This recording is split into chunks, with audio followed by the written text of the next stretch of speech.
सबसे पहली बात ब्रह्मचारी को ये है कि किसी भी तरह से शास्त्र आज्ञा का उल्लंघन ना होने पाए किसी भी क्षेत्र पे। जैसे स्वाभाविक आकर्षण होता है पुरुष शरीर का स्त्री शरीर में, स्त्री शरीर का पुरुष शरीर में, और इस आकर्षण में यदि हम नजदीकीपन बनाए तो हम ब्रह्मचारी नहीं रह सकते हैं। जैसे किसी किसी के अन्य भी आकर्षण है, तो हमको अपनी मनोवृत्ति को देखना चाहिए कि काम संबंधी आकर्षण किधर है और उस दिशा से बचना चाहिए। क्योंकि ब्रह्मचर्य एक ऐसी अमोघ वस्तु है कि जो चिंतन मात्र से भी नष्ट हो सकती है।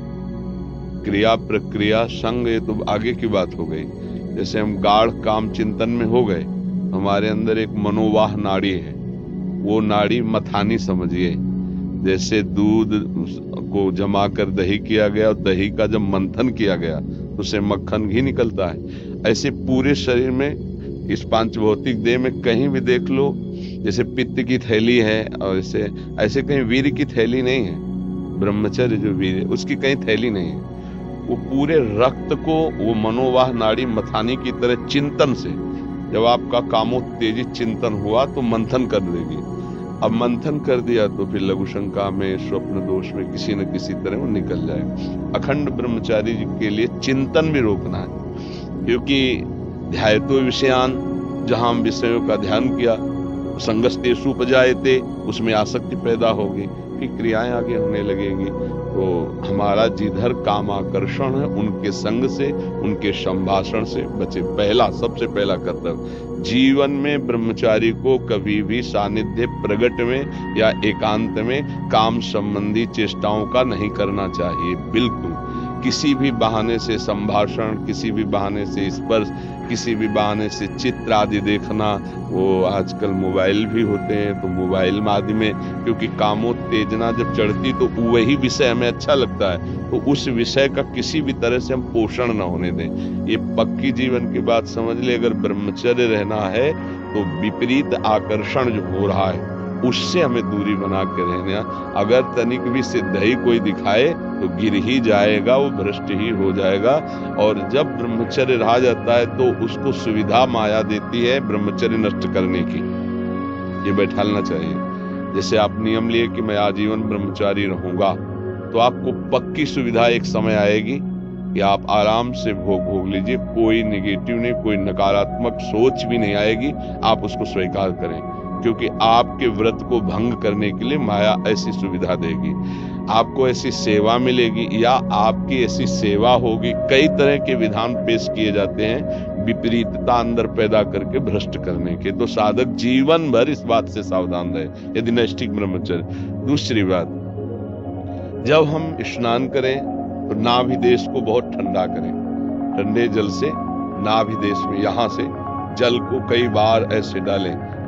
और कभी भी किसी भी तरह से हम उन इंद्रियों को किसी भी तरह से ना छेड़ें जिनसे हमारा ब्रह्मचर्य नष्ट होता है।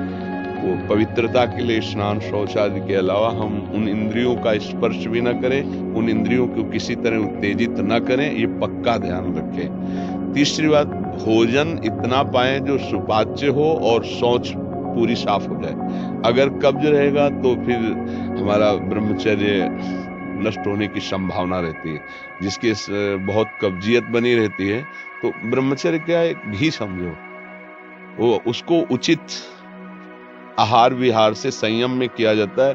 और ब्रह्मचर्य को पुष्ट रखने के लिए कम से कम 48 मिनट बिना हिले डुले पद्मासन और सिद्धासन का अभ्यास करना चाहिए। मेरुदंड सीधी करके पद्मासन लगाना जानते हो, सिद्धासन लगाना जानते हो?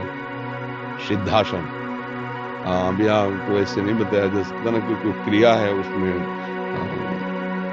गुदा द्वार और मूत्रेंद्रीय द्वार के बीच की जगह में बाएं पैर की एड़ी होनी चाहिए और मूत्रेंद्रीय के ऊपर दाहिने पैर की एड़ी ऐसे आती है, तब वो ऐसे सिद्धासन ऐसे होता है। ऐसे 48 मिनट बिना हिले डुले सिद्धासन और पद्मासन का अभ्यास करें, आहार शुद्ध रखें, तो ब्रह्मचर्य ऊर्ध्वरेता होता है। जो ब्रह्मचारी है उसका ऊर्ध्वगामी वीर हो जाता है, फिर वो अधोगामी नहीं होगा।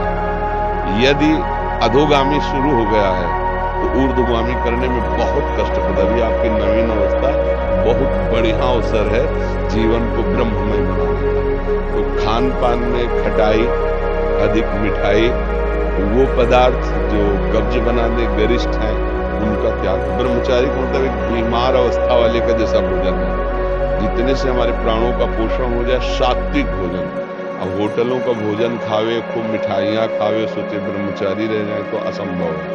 हाँ, मीठा आदि कभी थोड़ा लघु मात्रा में, खटाई तो बिल्कुल त्याज्य है, बासी अन्न त्याज्य है, अपवित्र स्थिति में बनाए गए अन्न का त्याग है। तब हमारा विचार शुद्ध होगा, तब सच्चा ब्रह्मचर्य है हर इंद्रिय का। वाणी का ब्रह्मचर्य व्यर्थ का बकवास नहीं, भगवत चिंतन हितकर मधुकर वाणी। नेत्रेंद्रिय का ब्रह्मचर्य सब में भगवत भाव देखना, कहीं कोई काम आदि की चेष्टा को ना देखना। श्रवणेंद्रिय का भगवत चर्चा सुनना, शास्त्र चर्चा सुनना, व्यर्थ की बातें ना सुनना। ऐसे हर इंद्रिय का ब्रह्मचर्य हो जाएगा तो ब्रह्मचर्य का मतलब ब्रह्म में ही स्थित महापुरुष।